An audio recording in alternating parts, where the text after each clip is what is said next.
بسم اللہ الرحمن الرحیم۔ عزیز طلباء و طالبات، علامہ اقبال اوپن یونیورسٹی کے شعبہ فکر اسلامی تاریخ و ثقافت کے BS علوم اسلامیہ کے کورس اسلام کا اقتصادی نظام میں آپ کو خوش آمدید۔ یہ کورس BS اور MA دونوں میں پیش کیا جاتا ہے اور اس میں اسلام کے معاشی اور اقتصادی نظام کی تفصیلات کو بیان کیا گیا ہے۔ اس سے پہلے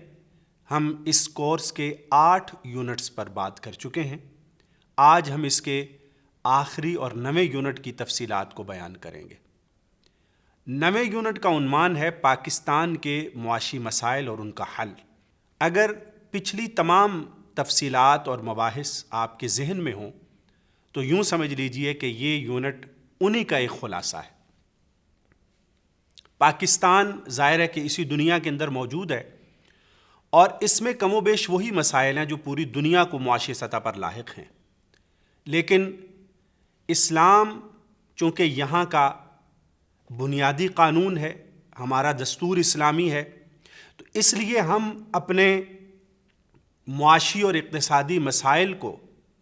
اور ان چیلنجز کو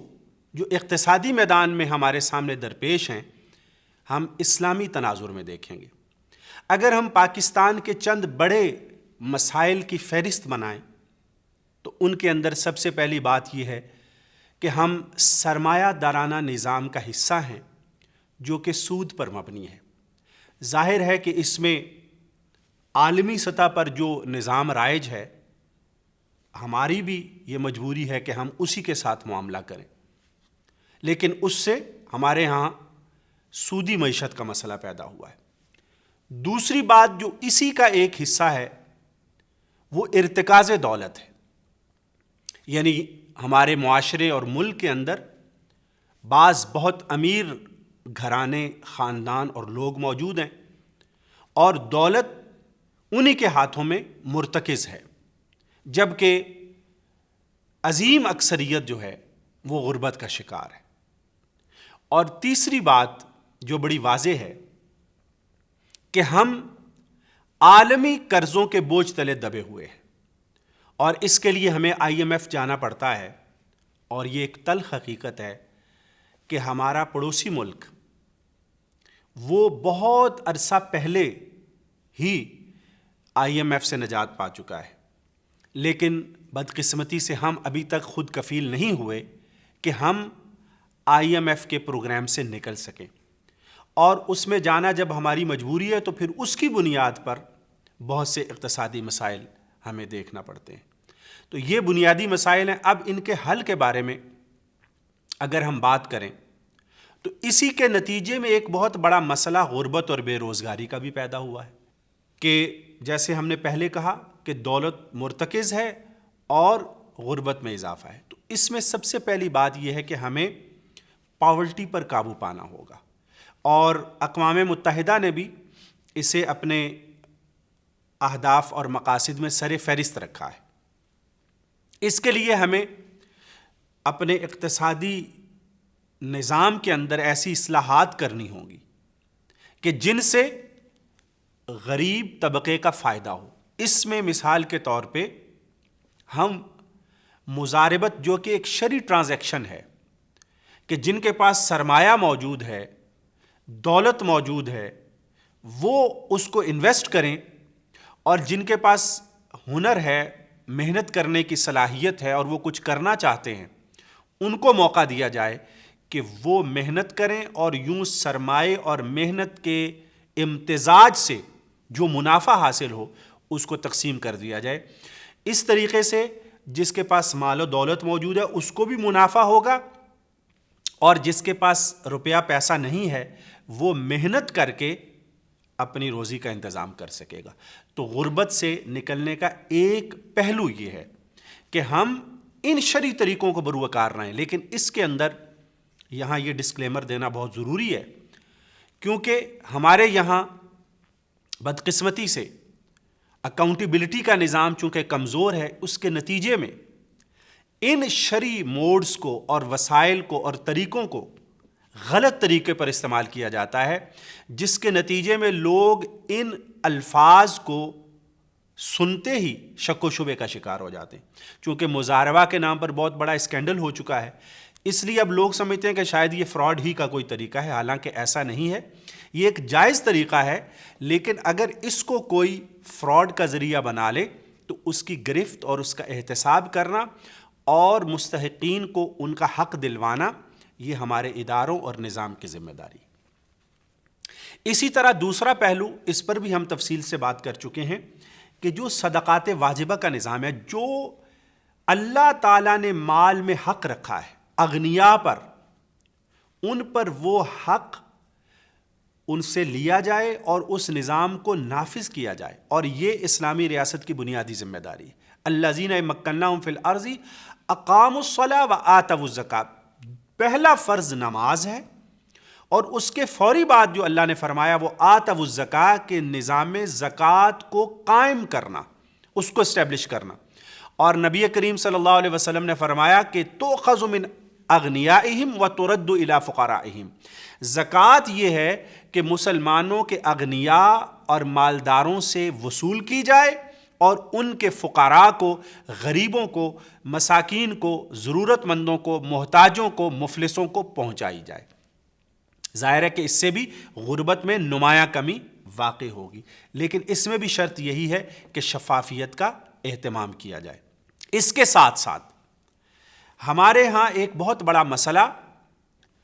نظام وراثت کا صحیح طور پر لاگو نہ ہونا ہے، اس کا نفاذ نہیں کیا جا رہا. ایک شخص فوت ہوتا ہے تو اس کے ورثاء میں اگر اس کی بیٹیاں ہیں، اس کی بہنیں ہیں، تو ان کو ان کا مقررہ حصہ نہیں دیا جاتا، اور اس حصے پر چند لوگ قابض ہو جاتے ہیں. زیادہ تر بھائی اس حصے کو تقسیم کر لیتے ہیں اور بہنوں کے حصے کو وہ فراموش کر دیتے ہیں، اور اس کے لیے مختلف طریقوں سے دباؤ اور جذباتی استحصال کیا جاتا ہے، اور ان کو بغیر صراحت کیے ایسا دباؤ میں لایا جاتا ہے کہ وہ بہنیں اپنا حصہ یا تو طلب ہی نہیں کرتی، اور یا مجبوری کے پیش نظر کہ بھائیوں سے رشتہ ختم ہو جائے گا اور ہمارے تعلقات منقطع ہو جائیں گے، وہ اپنا حصہ انہی کو ہی دے دیتی ہیں. لیکن اسلام کا طریقہ کار یہ نہیں. اللہ رب العزت نے قرآن مجید میں واضح طور پر یہ وصیت فرما دی، یوصیکم اللہ فی اولادکم. اللہ تمہیں تمہاری اولادوں کے بارے میں وصیت فرماتا ہے، اور وصیت وہ تلقین ہوتی ہے جس میں تبدیلی کا کوئی امکان نہیں ہوتا. تو اللہ کی وصیت یہ ہے للذکر مثل حظ الانثیین، یعنی اس نظام میراث کو نافذ کیا جائے اور خواتین کو بھی ان کا حصہ دیا جائے. اس کے ساتھ اگرچہ قانون سازی بھی ہو چکی ہے، لیکن اس قانون کا مؤثر نفاذ ضروری ہے. دوسری بات، اس نظام اوقاف کو بحال کیا جائے اور اس کو مؤثر طریقے پر نافذ کیا جائے، جس کے تحت ہمارے بہت سے اجتماعی ادارے چلتے تھے، جن میں مدارس ہیں، مساجد کا انتظام ہے، رفاہی ادارے ہیں. یہ ہماری پوری اسلامی تاریخ میں ان کا خرچ اور انتظام اور دیکھ بھال وہ نظام اوقاف سے ہوتی تھی. بدقسمتی سے آج ہمارا نظام اوقاف بھی بہت کمزور ہو چکا ہے. اس کو دوبارہ سے لاگو کرنے کی ضرورت ہے. اس کے ساتھ ہمارے مسائل میں ایک بہت بڑا مسئلہ زرعی اصلاحات کا ہے. ہمارے ہاں نظام زراعت بھی کمزور ہو چکا ہے،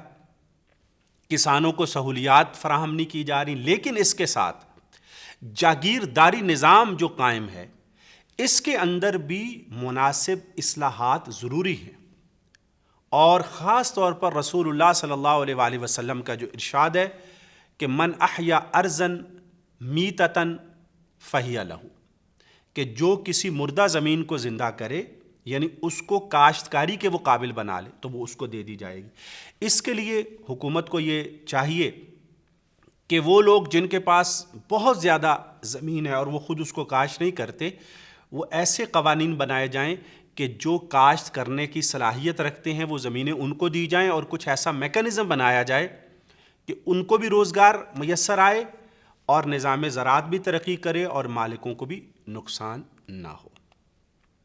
اسی طرح ہمارا ایک بہت بڑا مسئلہ افراط زر کا ہے۔ آج کے اس جدید دور میں ہمارے ہاں پیپر کرنسی کا رواج ہے۔ اس سے پہلے کرنسی خود ایک کموڈٹی ہوتی تھی،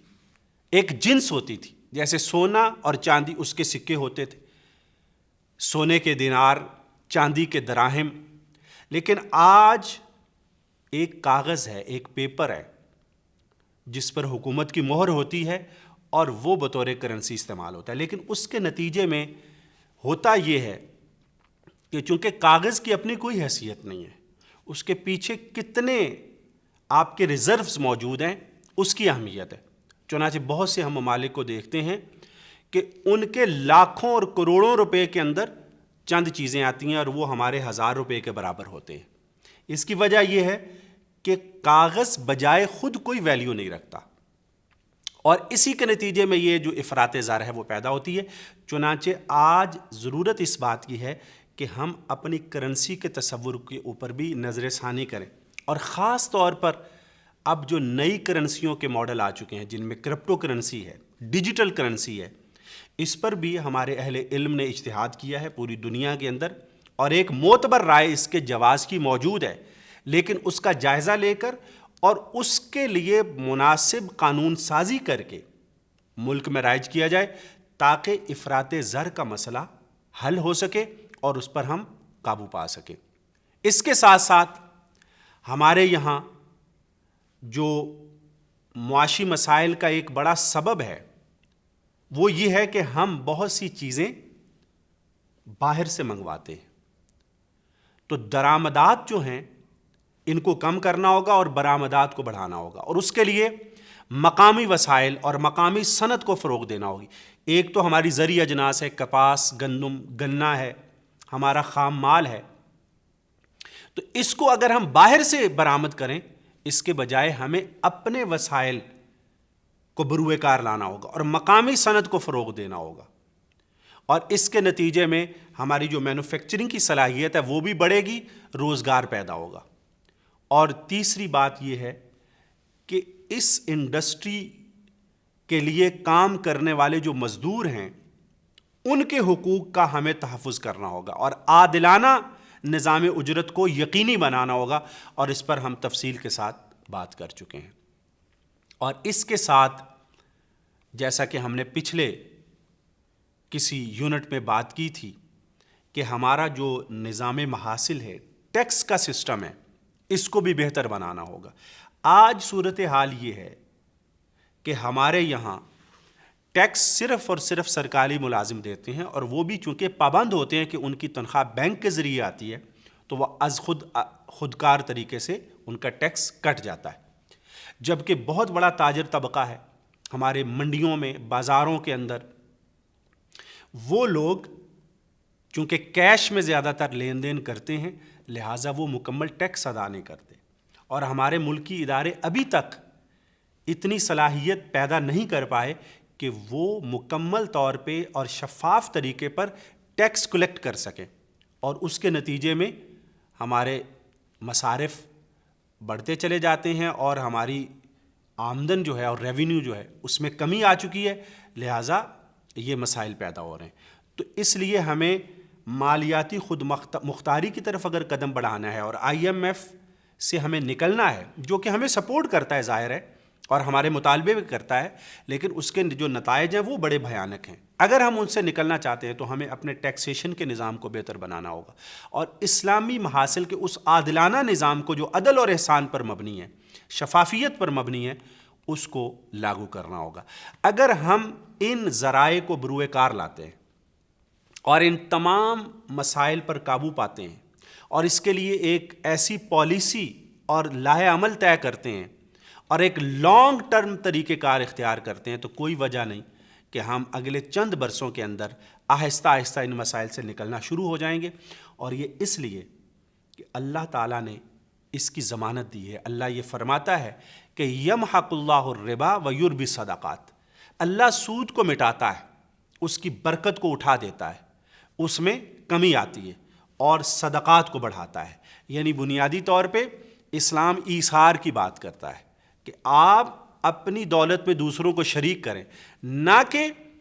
اپنی دولت کچھ دے کر اور پھر ان سے غیر محدود منافع حاصل کریں یا ناجائز طریقے پر منافع حاصل کریں۔ اگر اس اسپرٹ کے ساتھ ہم چلتے ہیں اور پوری ریاست بھی تمام پہلوؤں کو سامنے رکھ کر ایک جامع پالیسی بناتی ہے، جو کہ الحمدللہ بنائی بھی جا چکی ہے، ضرورت اس بات کی ہے کہ ہم اس پر عمل کریں، اور افراد اور معاشرے کے تمام ادارے اور حکومت اگر یہ مل کر پوری یکجہتی کے ساتھ اس سمت کی طرف قدم بڑھائیں تو انشاءاللہ ہم منزل مقصود تک پہنچیں گے، ہمارے معاشی مسائل بھی حل ہوں گے، اور ہم اس سطح پہ آ جائیں گے کہ ہم دوسروں کو قرض فراہم کریں۔ اور یہ کوئی بڑی بات نہیں ہے۔ تاریخ اسلامی میں ہم نے یہ دیکھا کہ حضرت عمر بن عبدالعزیز کے دور میں ایسی صورت پیش آئی کہ جب زکوٰۃ، خراج اور عشر وغیرہ جمع ہوئے بیت المال میں، تو اس سے تمام لوگوں کے جو وظائف تھے اور ریاست کے جتنے اخراجات تھے وہ مکمل کرنے کے بعد بھی بیت المال میں رقم موجود رہی۔ اور حضرت عمر بن عبدالعزیز سے جب وہاں کے گورنر نے یہ پوچھا کہ اب اس مال کا کیا کرنا ہے، تو انہوں نے کئی کام بتائے کہ جو مقروض ہیں ان کے قرضے ادا کر دیے جائیں، جو شادی کرنا چاہتے ہیں لیکن ان کے پاس وسائل نہیں ہیں ان کو وسائل مہیا کیے جائیں، اور اس طرح کے کئی کام کرنے کے بعد پھر بھی رقم بچ رہی۔ اور رسول اللہ صلی اللہ علیہ وسلم کا یہ ارشاد ہے کہ ایک وقت ایسا آئے گا کہ لوگ زکوٰۃ نکالنا چاہیں گے لیکن لینے والا ان کو نہیں ملے گا، تو لہٰذا ہم اس منزل کی طرف قدم بڑھا سکتے ہیں، لیکن اس کے لیے عزم، ارادہ اور اس میدان کی پیچیدگیوں سے واقفیت اور ان کو حل کرنے کی صلاحیت ہمیں پیدا کرنی ہوگی۔ اللہ رب العزت سے دعا ہے کہ وطن عزیز کو معاشی مسائل سے نجات عطا کرے اور ہمیں اس اقتصادی ترقی میں اپنا حصہ ڈالنے کی توفیق عطا فرمائے۔ عزیز طلباء و طالبات، اس کے ساتھ ہی اس کورس کا ہم آج اختتام کر رہے ہیں۔ اس کی کتاب ہماری ویب سائٹ پر موجود ہے، آپ اس کا طبع شدہ یعنی پرنٹڈ ورژن بھی خرید سکتے ہیں اور تفصیلات وہاں سے دیکھ سکتے ہیں۔ اگر آپ کے کوئی سوالات ہوں تو آپ ہماری ویب سائٹ پر ہمارے ڈپارٹمنٹ کے متعلقہ ٹیب میں جا کر ای میل کر سکتے ہیں اور استفسار کر سکتے ہیں۔ اسی طرح ورکشاپس کے دوران آپ اپنے ریسورس پرسن سے بھی ان موضوعات پر تبادلہ خیال کر سکتے ہیں۔ اللہ رب العزت ہمارا حامی و ناصر ہو۔ خدا حافظ۔